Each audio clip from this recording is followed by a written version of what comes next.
Hi, welcome to this video. In this video, we are going to see about the formation of different zone during the welding process.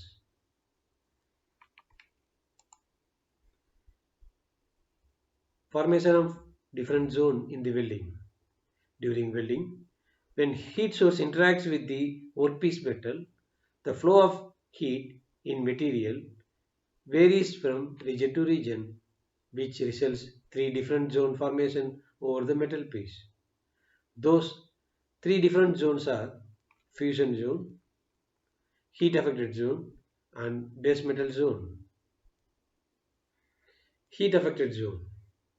The heat affected zone is a non-melted area of metal that has undergone changes in material properties as a result of being exposed to high temperature. This is unaffected zone and this region is called as heat affected zone and this is weld metal. The following video explains the heat affected zone in detail. We will start with definition and importance of the heat affected zone.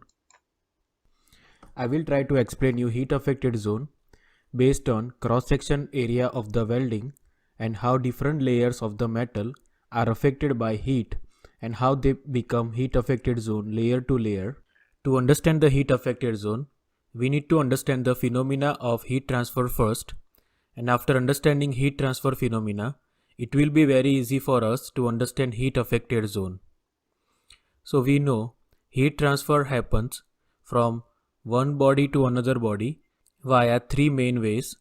Those are radiation, sun to earth, that's the example of it, conduction, heat transfer between solid to solid, and convection, that is a heat transfer between liquid to liquid. So to understand heat affected zone, we mainly focus on conduction heat transfer phenomena, that is the conduction of heat from one part of the solid to another part of the solid. And here you can see the example how heat transfer is happening between one part of the solid to another part of the solid, and how step by step or layer to layer the molecules are getting heated and they are transferring the amount of heat to the neighbor or adjacent molecules. Let's see the definition of heat affected zone in the welding. The part of the parent metal metallurgically affected by the heat of welding or thermal cutting but not melted is known as heat affected zone. So in this definition, heat of the welding and not melted are keywords.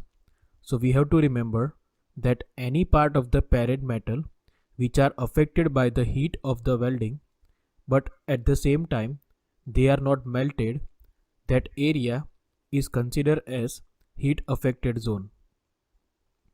Let's see the example of weld cross section to understand heat affected zone better.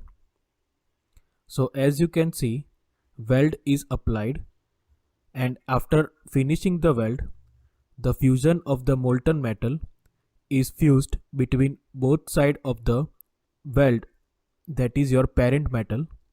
So as you can see, temperature or the heat was uniformly circulated from both sides based on the conduction heat transfer, and because of the temperature distribution, that area became heat affected zone.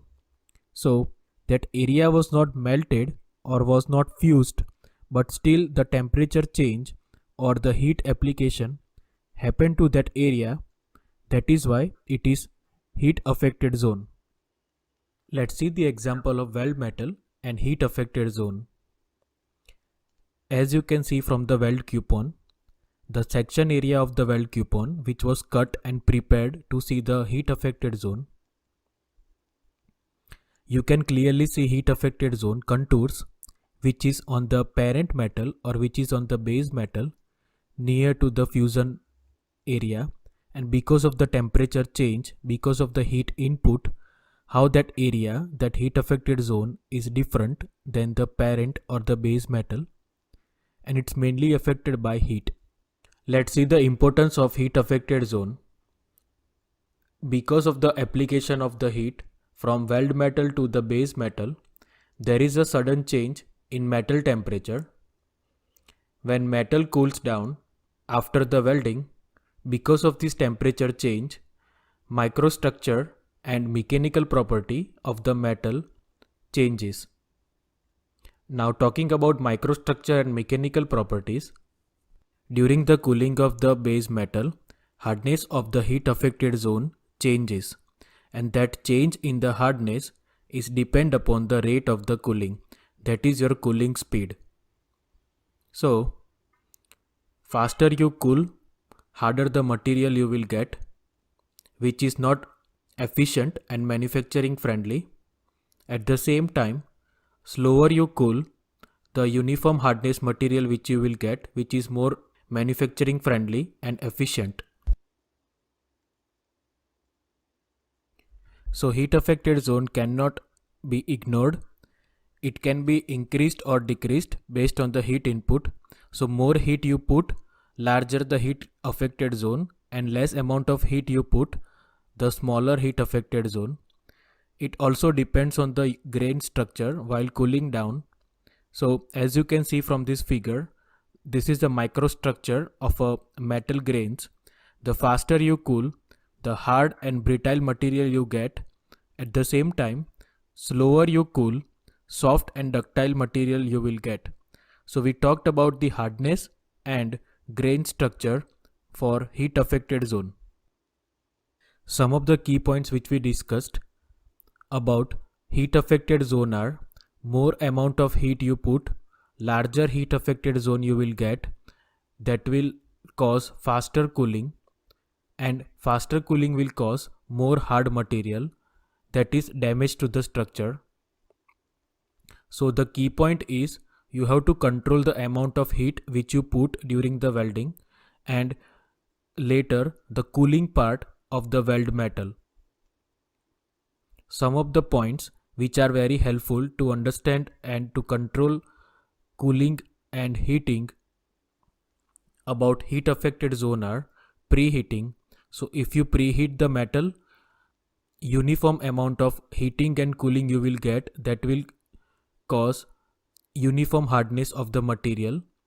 Post weld heat treatment, that is also very helpful to settle up grain properly and allowing metal to cool down slowly. Then controlling interpass temperature of the weld.